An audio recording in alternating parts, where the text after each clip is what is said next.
you're literally doing pro-ISIS style propaganda for Israel right now.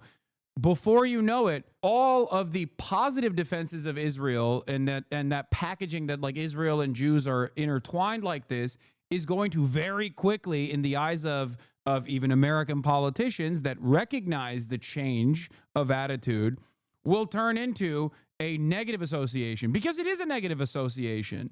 It's already happened in the minds of many Americans. That's why you're seeing like anti-Semitism increasing. NYU strongly denounces the choice by a student at the Galton School's graduation today, one of over 20 school graduation ceremonies across our campus, to misuse his role as a student speaker to express his personal and one-sided political views. He lied about the speech he was going to deliver and violated the commitment he made to comply with our rules. The university is withholding his diploma while we pursue disciplinary actions. NYU is deeply sorry that the audience was subjected to these remarks, that this moment was stolen by someone who abused the privilege that was conferred upon him. Yeah. What's really interesting about this is the room was fucking cheering. The audience was thunderous in its applause. Much to think about. Perhaps that is the reason why they had to take this disciplinary action. And his remarks were addressing a genocide. It's disgusting. It is totally disgusting, and it's unsustainable, and there will be a tide change. Okay, America's endless and unlimited support for Israel will eventually end. This is unsustainable, and there's only two options in that end. It either ends because Americans recognize that anti-Zionism is the moral position, or they are deluded into thinking anti-Semitism is the best possible way to cut this unlimited loyalty. They're deluded into thinking that this is about the Jews. And that second option, unfortunately, given the track record of Americans and their predisposition towards bigotry, is probably the option that will happen. And that's what I fear. Americans literally love adopting the most racist framework they possibly can on any issue, even if they're morally on the right side in terms of like decoupling from Israel's agenda of genocide.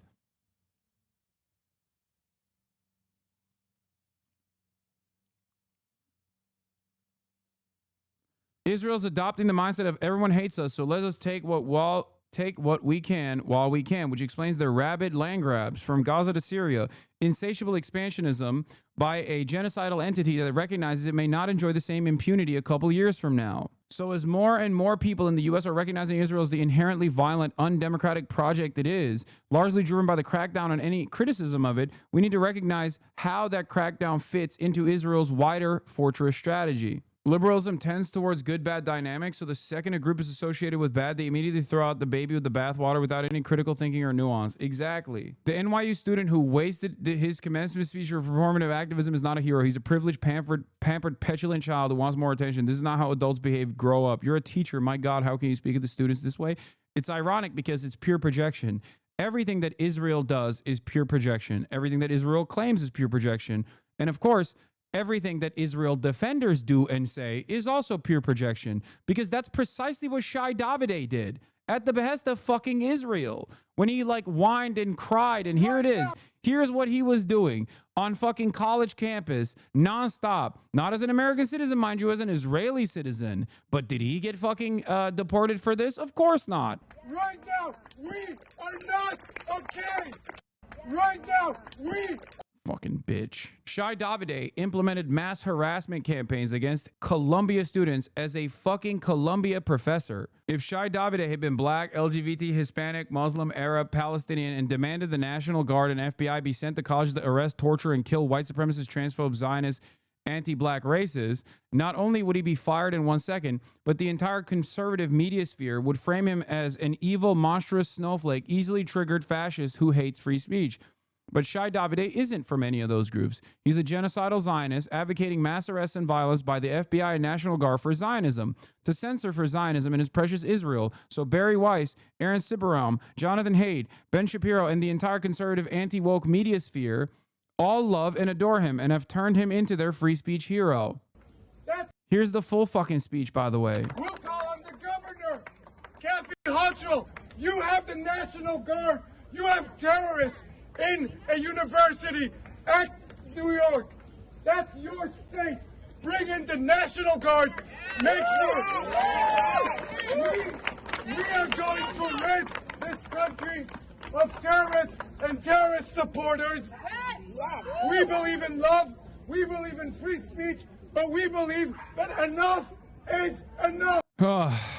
Everyone knows this. Everyone in the media and political class who hysterically cried about snowflake SJWs and brand themselves free speech absolutists know Shai Davide is the actual embodiment of the woke SJW easily triggered snowflake fascists, and they love him. That is precisely the reason why, by the way, that there is never any conversation. There has never been any conversation surrounding the fucking supposed free speech advocates like Ben Shapiro or Barry Weiss, for example, and their endless endeavors to fucking fire, even way before October 7, to fire and also expel students and teachers that are pro-Palestine. They have always been able to get away with this, where they, on the one hand, will be like, well, I'm free speech. I love free speech, blah, blah, blah, blah, blah, blah. But then every single time, for years and years, I've talked about this for years and years. I believe I even brought it up to Charlie Kirk in the first debate that we had at Politicon in like 2016 or whatever, where I was like, you guys love talking about free speech on college campuses until that free speech revolves around being pro-Palestine. Yeah, Barry Weiss led the charge to fire David Miller because he makes Zionists feel unsafe on campus, and it worked. They actually got him fired. But Shai Davide, literally demanding the FBI mass arrest and kill students he calls terrorists, is their hero. I know I have the two stories on the docket where I will be covering the expulsion of 1 million Palestinians to Libya, which is something that the Trump administration brilliantly put together, apparently. And I also simultaneously will talk about the Supreme Court blocking Trump's efforts little by little. But before we do that, here's the last part of this equation. In the backdrop of this, as I mentioned, in the backdrop of like the Trump Middle East situation, the Middle East Gulf tour, Israel was destroying Palestinian lives in a way that resembles the immediate aftermath of post-October 7.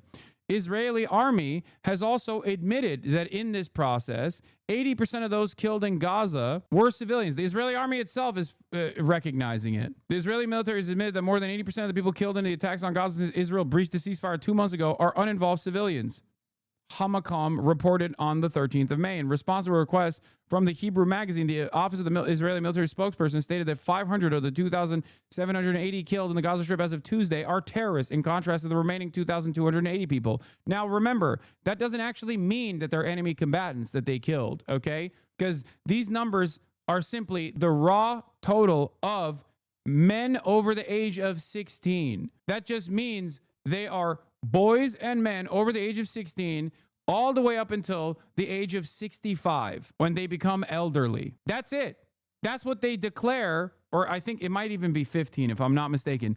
That is what they declare as enemy combatants. That's all it takes. This data shows approximately 4.5 civilians were killed for every Palestinian resistance fighter supposedly killed by the Israeli forces. For comparison, the ratio of combatants to civilians killed in the Russia-Ukraine war was 1 to 2.8, while the ratio during the U.S. war against ISIS in Syria was 1 to 2.5. Hamakam wrote that the total number of deaths in Gaza was taken from data compiled by the Palestinian Ministry of Health, whose figures were found credible by the Israeli military itself. Israeli Prime Minister Benjamin Netanyahu claimed that the ratio is just 1 civilian killed for each combatant killed. For the record, a couple things I want to mention here. Number one, Palestinians have a legal right to resist against Israel's genocide. Okay? So when they talk about killing enemy combatants, regardless of where they're killing them, and in most circumstances, they're not killing them in the process of war because they are so cowardly that they can't even engage with the Palestinian resistance groups in direct combat. They're just fucking lasering them at their homes. They're lasering them inside of hospitals when they're being treated, when they're not in combat. That in and of itself as a belligerent occupier is also a fucking war crime. The idea that we think that that is normal is also completely wrong. The legal right in this situation is in the hands of the Palestinian resistance. They have every legal right to rise up in arms and engage in a spontaneous militia movement against a belligerent occupier that is illegally destroying Palestinian lives.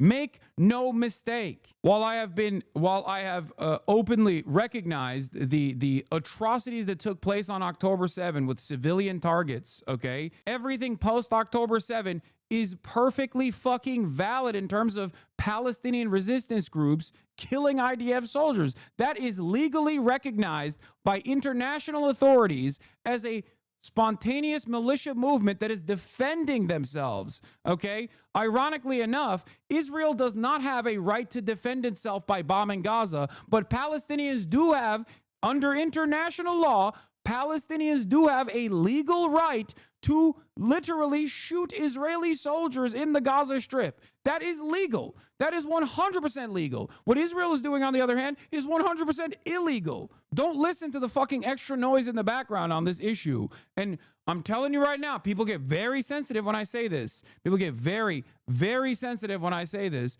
but it is the fucking truth. And you can't say this. They'll say this is an opinion, a disagreement, and you're pro-terrorism. No, I'm not. That's why I say I'm not pro-Israel. However, many estimates of the death toll in the Strip are much higher than the number documented by the health ministry.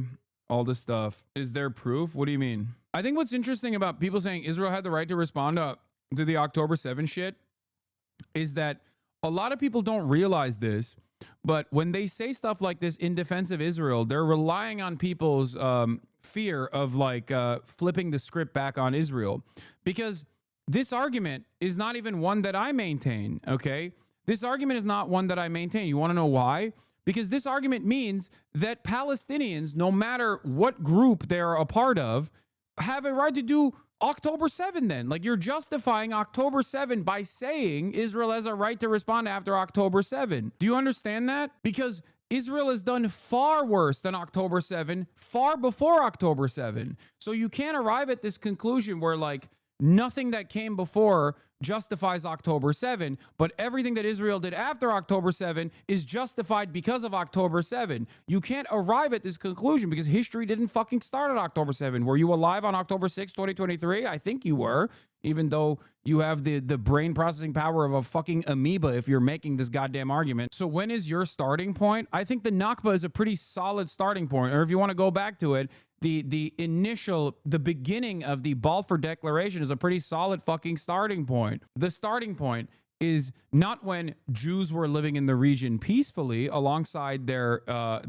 Muslim and Arab neighbors, but instead when it became a settler colonial enterprise, which started before 1947, but 1947 is the apex of this death and destruction. The Nakba, 1947 and 1948, the Nakba is the final culmination of this settler colonial enterprise. Look up Plan Dalit. Chad is giving a dozen different dates, by the way. Don't think you have a nadir. What? Yeah, the reason why Chad is giving different dates, first of all, listen to me, not Chad. You're trying to talk to me. But secondly, the reason why they're giving a shit ton of different dates is because there have been a shit ton of different atrocities and a lot of pain in the 77-year history of apartheid death and destruction, which started. My brother with a degree in peace and conflict studies is vehemently opposed to my claim that agrees with yours that it is legal. He says it isn't because they never signed any international agreements. It's so cold. Even if that's the case, isn't it fair to say that it's against all semblance of international order? Wait, what? No, dude. People that defend Israel love playing this game, okay, where they're like, well, no one signed a legal document. Okay, everything beyond the 1967 fucking boundaries, everything beyond the green line is fair play then. What are we talking about? How ridiculous. Like, oh, they didn't sign the legal document. Okay, my bad. Yeah, you know what that sounds like? That sounds like First Amendment auditors and like libertarians that get stopped for like a busted taillight or, I don't know, doing meth in the car. And then a cop will stop them and they go, sorry, sir, I'm actually traveling under Admiralty Maritime Law. I'm traveling. I'm not driving a motor vehicle. I'm traveling, sir. What you're doing is illegal, sir. Sorry, I didn't sign the document. I'm a sovereign citizen. It's like, okay, well, you're going to jail anyway, dumbass. Now, of course, the situation is different because legality is only as important as those who are willing to enforce it. But none of that matters. What matters is what people can see in this. What people can see. People can recognize right from wrong, because legality is also no substitute for morality. Not only do the Palestinians have a legal right here, but they also have a moral obligation. Do you understand? People don't want to have this conversation on either ground. They just try to obfuscate and muddy the waters and make it seem as though there is like there is a good reason for all of this death and destruction when there clearly isn't one.